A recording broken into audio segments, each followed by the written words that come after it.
घरवा में 8 आदमी बानी कहाँ बहुत खर्चा बा। घरवा में 8 आदमी बानी कहाँ बहुत खर्चा बा।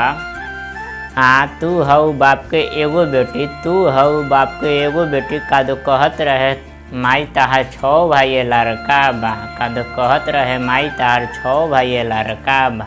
ए जान आव, ए जान आव, हम हंसतानी तू रो के देखाव। ए जान आव, हम हंसतानी तू रो के देखाव। कि बड़ी रोवत रहनी जब हमारा के छोड़ी कैलू दोसरा से शादी। कि बड़ी रोवत रहनी जब हमारा से छोड़ी कैलू दोसरा से शादी।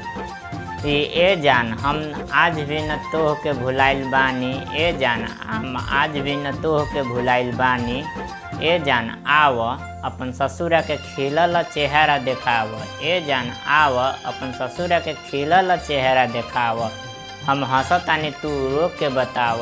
ए जान आव, हम हंसतानी तू रो के बताव।